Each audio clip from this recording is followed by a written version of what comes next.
Hi. How's it going? It's going pretty good. I'm really excited to see some of these robot videos today, although I have been watching an awful lot lately. So, really, are you excited to watch these robot videos?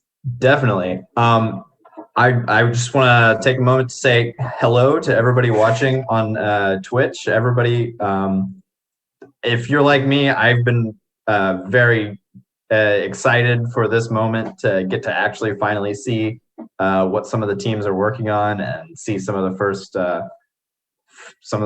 robots competition for this season. So yeah.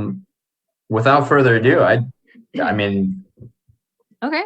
I'd Uh, say let's go ahead and get started. let's do this. Well, we had 18 teams participate this past week, which was absolutely awesome. And congratulations to all of you for having functional robots that can at least move or do something. That was the whole goal for the entire week, was just to have something that moves. And y'all exceeded my expectations. So great job. Hats off to you. Congratulations. And 15 of those teams submitted videos, which, once again, thank you very much. That gives us the ability to do a show like tonight.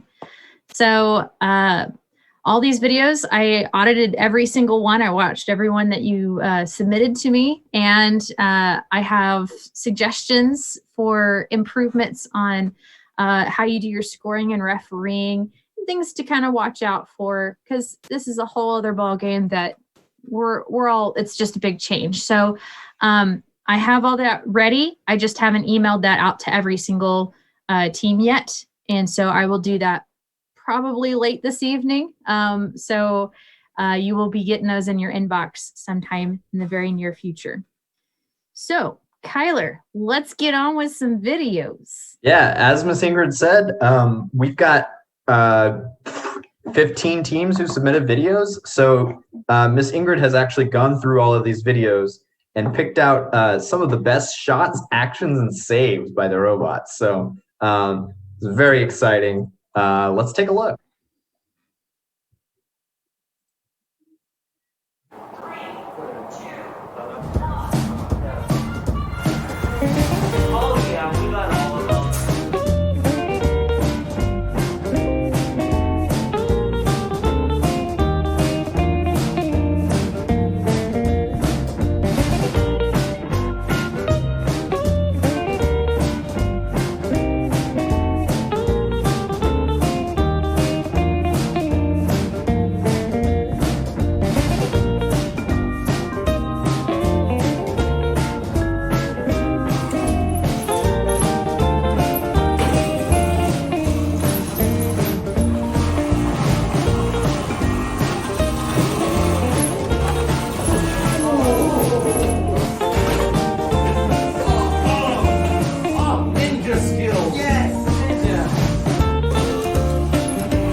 Well, that was pretty cool. And I will say, there were some really interesting robots in there, and we're gonna see some of that more.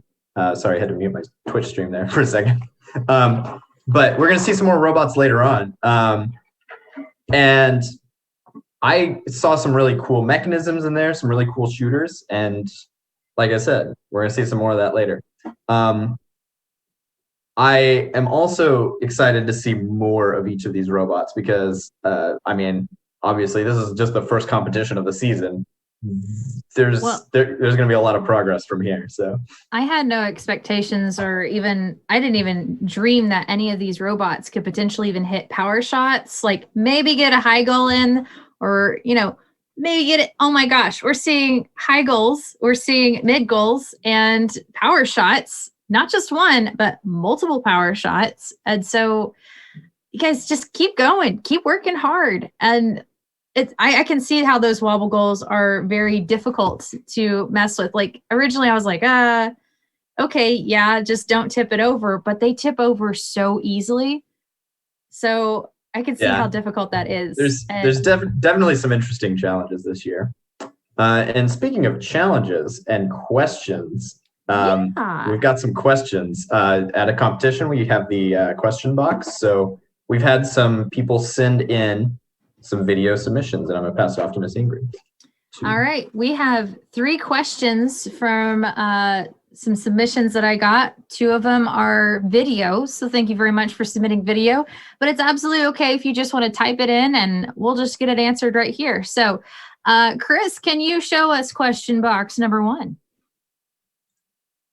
Hey, Ingrid. So here we go. This is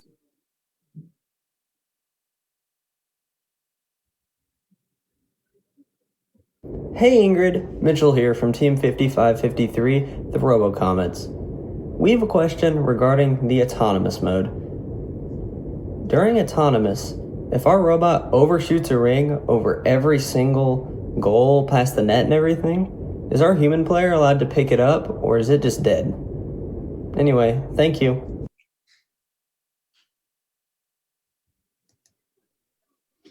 So the answer Hey, to your Ingrid. question Mitchell is here from Team yes, the human player 5550. can go pick it up. It's going to be, or are we having? Okay, there we go. You have to make sure that is during a certain amount of time. You has to be during driver control only. The human player does absolutely nothing during autonomous. They don't pick up rings, they don't hold rings, nothing. And so during autonomous, if you shoot some rings and they go out towards that side of the field and they're rogue rings, yes, the human player can pick those up once driver control period starts. Other than that, you just wait until then. You can, if the human player is not able to get a hold of them, like they're constantly fiddling with rings, trying to get them down the chute to make sure all 10 rings get onto the field, or like the robot is being really great at shooting and just shoot. And so the human player is constantly cycling through rings, then your field personnel should go grab those rings and give them to the human player. So that answers I hope that answers your question. And it seems like he's got a second question for us. Chris, can you load up the second question? Hey Ingrid, please? Mitchell here from Team 5553, the RoboComets. We have a question regarding the autonomous mode. So, what would be the correct course of action when our robot shoots a ring onto the power shot, doesn't score it, and it's just hanging there? Are we allowed to touch it with our human player to bring it back onto the field? Is it stuck there, or do we have a referee do something about it? Anyway, thank you. So what you can do is, once again, human player does absolutely nothing during autonomous, or actually I should say until driver control period.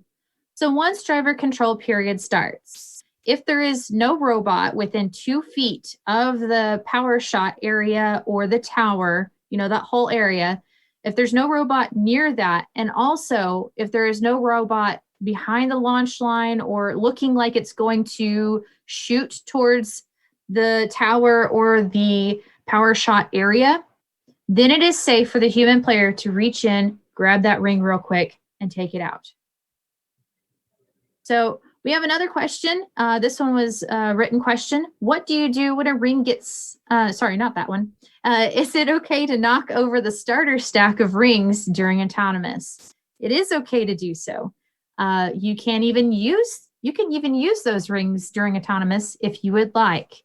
They are there for knowing which target zone your wobble goals need to go into during autonomous, but they are also there for you to score if you want to. Now, keep in mind, you would be controlling them. If you run them over and they follow the movement of the robot, you are in control of those rings. So here's the difficulty of that. I've had a couple of teams ask, why 0, 1, and 4 for your target zones? Well, one thing I've been noticing out of these videos is if you have a starter stack of 4 rings, if you bump into that, chances are all 4 rings are going to follow the movement of the robot. So if you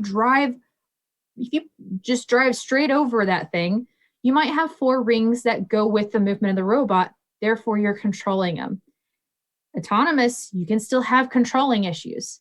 And so that's the difficulty of the 4-stack ring. It sounds like it's a great idea, but you have to program in some way to avoid that stack or use that stack properly somehow, so that way your controlling doesn't become an issue. So yes, you can use the starter stack, and I added a little extra information for you. So let's get to some funnier stuff. Hey, Kyler, I hear we have a blooper reel. Heck yeah. What I will say, one of the things, obviously at a competition, you enjoy seeing the most exciting moments, which are like, wow, that robot did something really cool. But you also enjoy seeing, something go wrong. Maybe rings go flying or something in a direction they're not supposed to. Miss Ingrid has made us a little compilation of those moments. Let's take a look.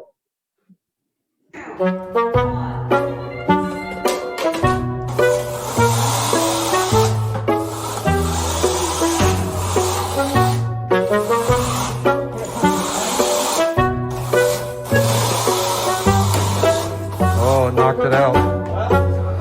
It did park though.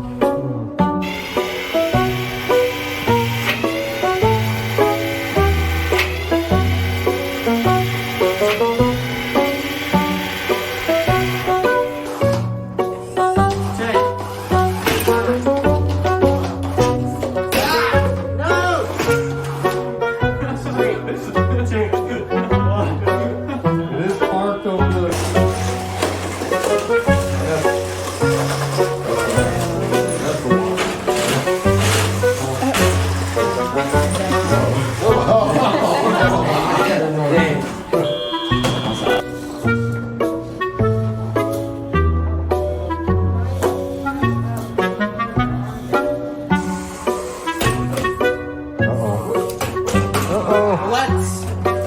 Let's bring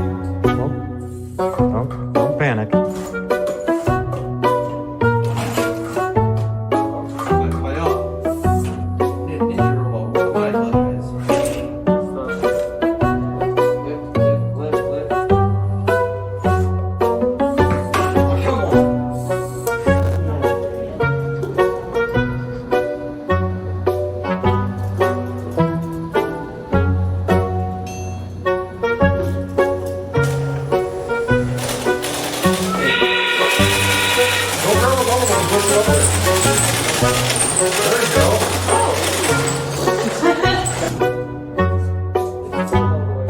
Oh shoot! Oh no. Wow! Try to karate chop that thing in there. Easy. Oh. That's it. Well, Oh no. 101. Oh. Hey, the robot! You're killing me!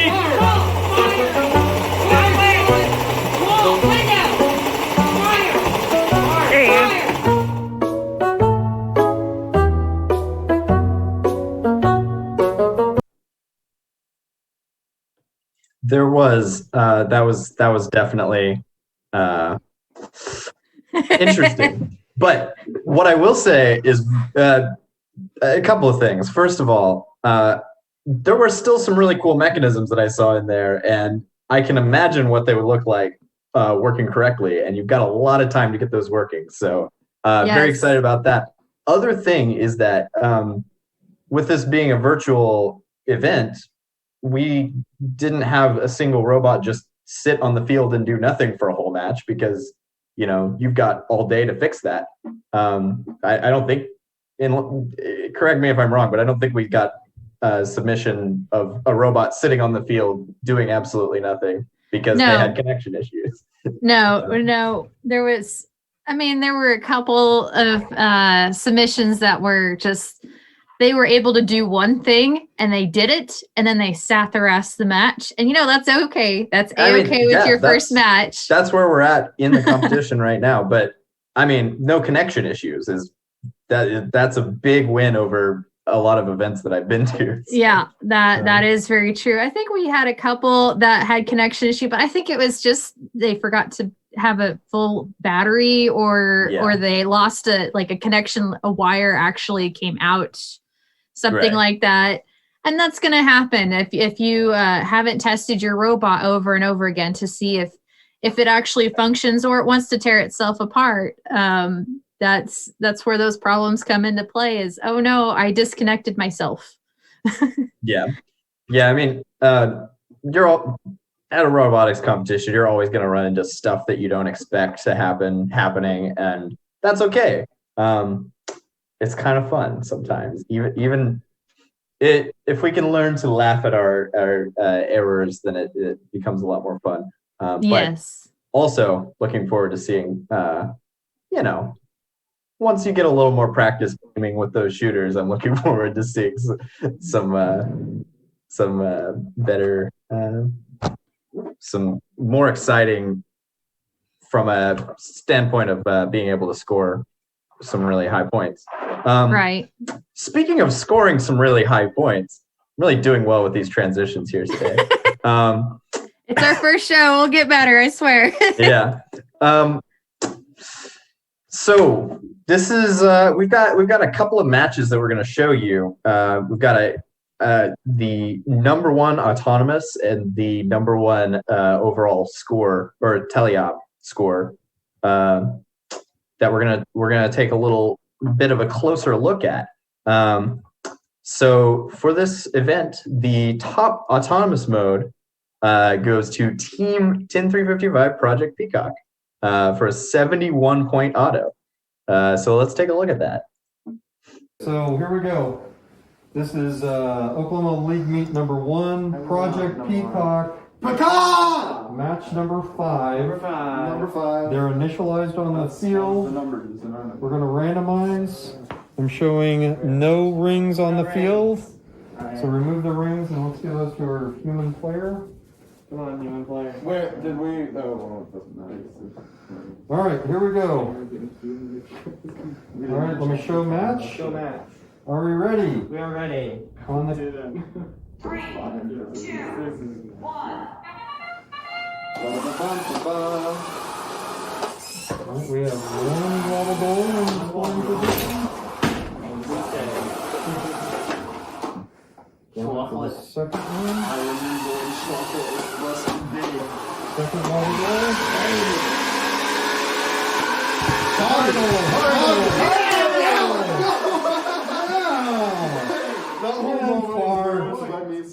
That's 41, 71 points.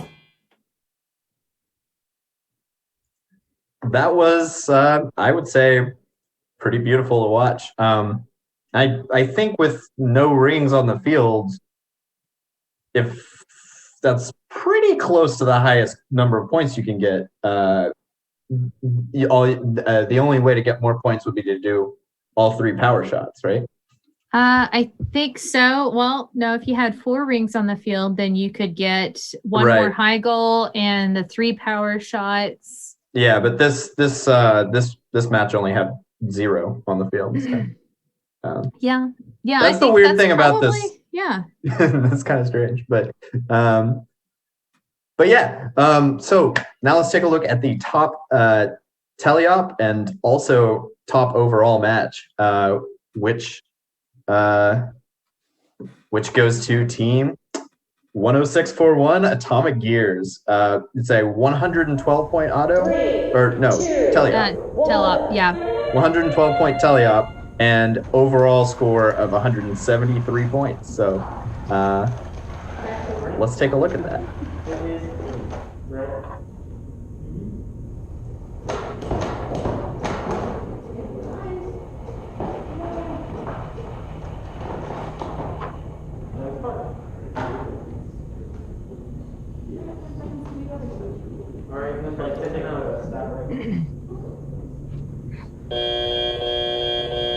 Driver, pick up your controllers.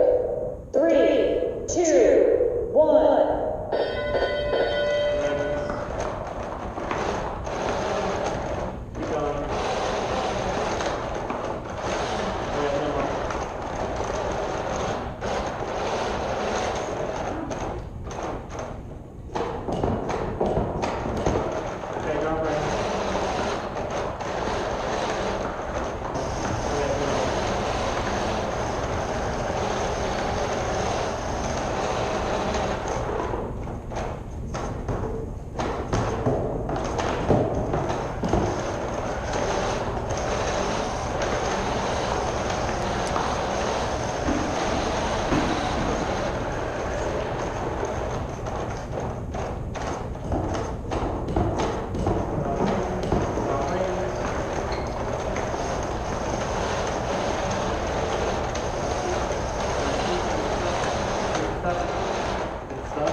Whew, that was exciting. So that was 18 high goals. 18 during their driver control period. That's insane, guys. Yeah, especially for a, this is one of the earliest, this is the first competition that we've done. So very good. Looking forward to seeing that number go up in the future.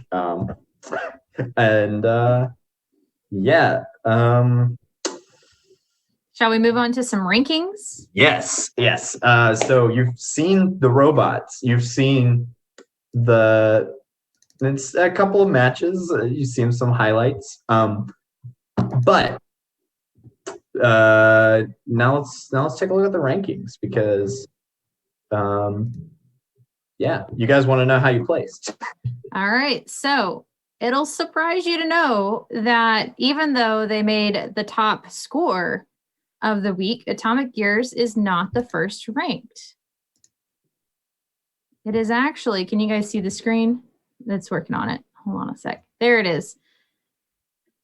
It is the Lightsabers. The Lightsabers are ranked number 1, and then Atomic Gears, then Project Peacock, Midnight Ostrich Runners, Robo Comets, Cybernetics, Mousespit, Revolutionary Robotics, Leviathan Robotics, System Overload, Quantum, Atomic Shock, Project Paradox, Thundercats, Techno Pickles, I love that name, Commando Bots, Inside Joke, and Making Stuff Move. Awesome job, guys. This, it's really cool.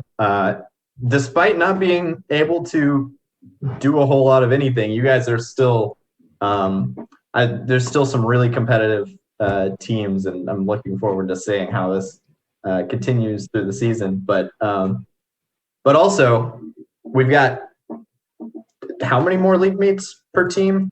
Or is it? I think every single team is allowed to participate in 5 league meets, and we have 6 of them total. And so if you didn't participate this week, that's okay. We'll just consider it, it the one that you didn't have to go to, and There's really still, try. Yeah, there's Really still try a for next lot of week. room for, from what I've seen in the past with league play, there's a lot of shuffling around as it goes. So looking For forward to sure. seeing how the rankings progress throughout the season. But also what's unique about this season is these rankings, they're not contingent on somebody else's score helping you out or you helping someone else out. This is all your own work. And so just do the best that you can, because chances are you can make yourself work your way closer to the top than you think. So even if you don't know if you have enough for your autonomous or any autonomous at all, but you're doing good with your driver control period, please compete. You're going to get points, and you should. The more points that you give yourself or give the ability for yourself, the better off you're going to be in this entire ranking system that we have this year. So compete. Even if you don't think that you're ready for it, or you might have like only half of your team can come. If you got your drivers and you got your, somebody that can do build or fixing and stuff like that, or you can only do 2 matches, but you can't do the rest because of timetable and stuff like that, do those two matches. Compete with only half that team. It's A-okay. Just get out there and do the best that you can. All it's going to do is help you. So just get out there and play. So before we close tonight, I want to let y'all know once again how proud I am of y'all, because it's impressive. I'm trying to build a robot and I'm failing miserably, but I'm still getting in there, and I'm trying to do the best that I can. So Scrappy, we're still waiting on a part for Scrappy, but Caitlin and I, even though she's experienced in programming and stuff, Scrappy is going to look scrappy because I'm involved with it and I don't know what I'm doing. So I'm impressed by how well you guys are capable of making your robots move just right off the bat already. I think it's impressive. So keep working hard, regardless of whatever's going on. Just keep working, and we're here to help you if you need any help, or if you just want to show us something cool. Send us a video, talk to us on Discord, whatever. Just keep doing what you're doing and thrive as best as you can throughout the season. So League Meet 1 finished last week, and we have League Meet 2 next week. We're turning right around and doing another League Meet next week. And so we are going to have another drivers and coaches meeting. It will be this Friday. It will be on Zoom. So like last time, we had the ability to have people ask questions and stuff like a normal drivers meeting. And so come on to our Zoom call on 7:00 this Friday. Travis is going to put the link in the email that he's going to send out hopefully tonight or tomorrow. And then we can all talk about probably the first 10 minutes, we're going to talk about what some of the things that I saw in the videos and some things that you guys might need to tweak, some general tendencies across different teams. And then if you want to stick around for longer, that is A-okay. We can ask some questions, and we can even get through some tricky rules. And I even saw a question in the chat here, which we'll talk about at the drivers meeting, is controlling and how does that counting work? And so, yes, there is counting, and yes, there are immediate penalties, and you can take a look at that in GS6. So that call will also be recorded, so you can watch it later if you're unable to make it at that time, or if you want to review it. Last week's coaches call is up on the website, I believe, on our FTC website. So you can go review that. There's a lot of good information in there. It's a bit long because it has a lot of information in it since it was the first one. Hopefully this one won't take an hour. So, but we'll be here for whatever you guys need. So go ahead. I was going to mention, if you have questions that you want kind of a more immediate answer to, and you're on the Oklahoma FTC Discord, Ingrid has been answering a lot of questions in the game rules and strategy channel on there. And it's just a good resource for a lot of different things. I've been enjoying seeing teams share bits and pieces of their robot in the design channel and stuff like that. So yeah, make sure you go and check that out. Yes, if you're not connected with Discord, please get involved in our Discord. It's only going to help you. And so it gives us all an opportunity to talk as a community and get to know each other, but also work together and get problems solved right off the bat instead of waiting 2 weeks to bash your head against the wall going, I don't understand. You can probably get an answer within 2 hours. So don't hurt yourself for that waiting. Get on the Discord, ask questions, because chances are somebody else has already gone through it and they are like, hey, I know the answer. So here's what you do instead of trying to figure it out for 2 weeks. So, but yes, I am on Discord and I do check it often and try to answer as many questions as possible. You can also message me on Discord or you can email me. So, but anyways, I want to say a special thanks to Chris Hazen. He's been our man behind the scenes, taking care of getting all this Twitch put together and everything. All that smart gizmo stuff, I don't know anything about it, but he's really awesome and he got all this put together. So thank you so much, sir. And Kyler, thank you for being on here. This is pretty cool. We still get to kind of work together. Yeah, thanks for having me. It's a lot of fun. I'm looking forward to doing more of this as the season goes on. All right. Well, thank you all for tuning in, and I hope you all have a good evening, and we will see you on Friday. Good night. Bye, guys.